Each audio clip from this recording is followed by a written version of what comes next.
नमस्कार। चलिए आज लाइब्रेरी साइंस के एक बहुत ही दिलचस्प टॉपिक पर बात करते हैं। अंकन पद्धतियां यानी नोटेशनल सिस्टम्स। सुनने में थोड़ा टेक्निकल लगता है ना? पर असल में ये वो सीक्रेट लैंग्वेज है जो लाइब्रेरीज को तरतीब से रखती है और हमें ज्ञान के समंदर में से सही किताब तक पहुंचाती है। जरा सोचिए, अगर किसी लाइब्रेरी में कोई सिस्टम ही न हो तो लाखों किताबों का एक ढेर, उसमें से अपनी पसंदीदा किताब खोजना तो नामुमकिन जैसा हो जाएगा, है ना? बस यहीं पर वर्गीकरण और उसकी रीढ़ की हड्डी यानी अंकन पद्धति अपना जादू दिखाती है। ये उस पूरी अव्यवस्था को एक बहुत ही सुंदर व्यवस्था में बदल देती है।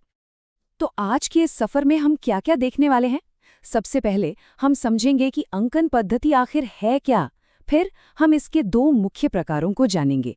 इसके बाद शुद्ध और मिश्रित अंकन के बीच के फर्क को समझेंगे और फिर देखेंगे कि एक अच्छी अंकन पद्धति में कौन-कौन से गुण होने चाहिए। और हाँ, आखिर में हम परीक्षा के लिहाज से सबसे जरूरी पॉइंट्स को फटाफट दोहराएंगे।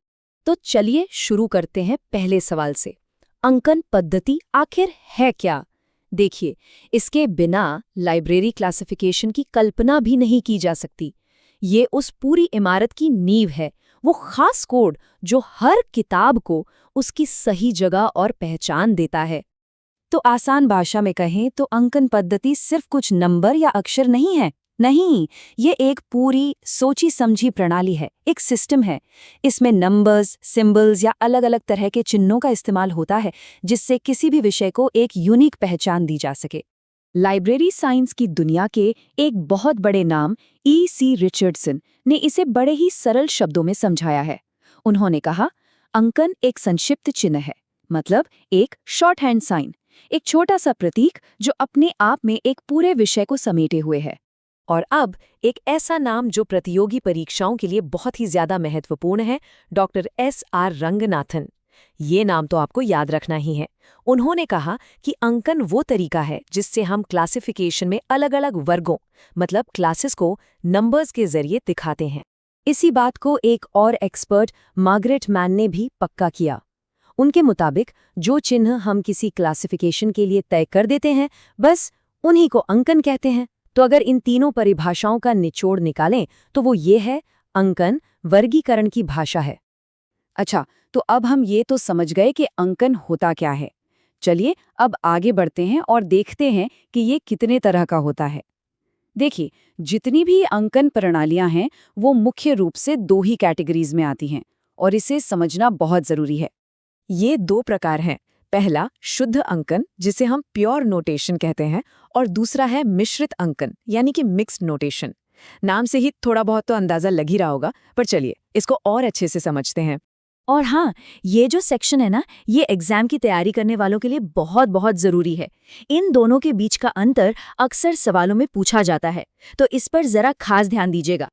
देखिए, शुद्ध अंकन में बस एक ही तरह के चिन्ह होते हैं, जैसे डेवी डेसिमल क्लासिफिकेशन यानी DDC में। उसमें सिर्फ 0 से 9 तक के नंबर इस्तेमाल होते हैं, बस इसीलिए ये इस्तेमाल करने और समझने में बहुत आसान है। दूसरी तरफ है मिश्रित अंकन। इसमें कई तरह के चिन्हों का इस्तेमाल होता है, numbers, capital letters, small letters, यहाँ तक कि पंक्चुएशन मार्क्स भी। इसका सबसे अच्छा उदाहरण है डॉक्टर रंगनाथन की कोलिन क्लासिफिकेशन यानी CC। ये ज्यादा जटिल है लेकिन साथ ही ज्यादा पावरफुल और लचीली भी है। तो एग्जाम के लिए DDC और CC ये दो उदाहरण जरूर याद रखिएगा। तो अब तक हमने परिभाषा और प्रकारों को समझ लिया, पर अब सवाल ये उठता है कि किसी भी अंकन प्रणाली को अच्छा क्या बनाता है? कौन सी वो खूबियां हैं जो उसे असरदार और लंबे समय तक चलने वाला बनाती हैं? एक अच्छी अंकन प्रणाली में ये सारे गुण होने चाहिए।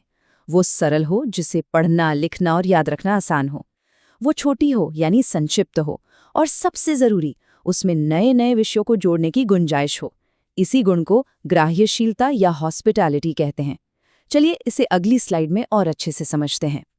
हॉस्पिटैलिटी यानी ग्राह्यशीलता शायद सबसे जरूरी गुण है। क्यों? क्योंकि ज्ञान कभी रुकता नहीं है, वो तो हमेशा बढ़ता रहता है। रोज नई नई खोज होती हैं, तो एक अच्छे सिस्टम को इन नए विषयों के लिए जगह बनानी आनी चाहिए। जैसे अगर 1 और 2 के बीच कोई नया विषय आ जाए तो सिस्टम उसे 1.1 या 1.2 जैसा नंबर दे सके।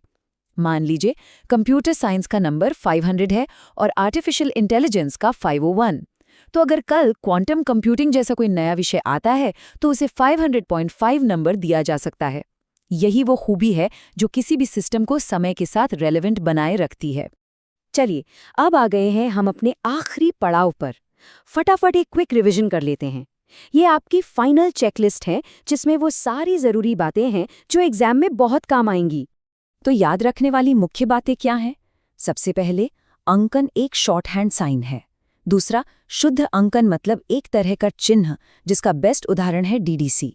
तीसरा, मिश्रित अंकन मतलब कई तरह के चिन्ह और इसका उदाहरण है रंगनाथन की सीसी। चौथा, सबसे जरूरी गुण है ग्राह्यशीलता, यानी नए विषयों को जोड़ने की क्षमता।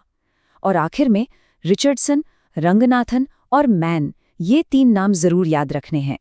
और अंत में एक सवाल, एक विचार। आज हम जिन सिस्टम्स का इस्तेमाल कर रहे हैं वो कई दशक पहले बनाए गए थे, पर ज्ञान तो असीम है, वो हर पल बढ़ रहा है। तो क्या हमारे मौजूदा सिस्टम भविष्य के उस ज्ञान को वर्गीकृत करने के लिए काफ़ी होंगे जिसकी आज हम कल्पना भी नहीं कर सकते?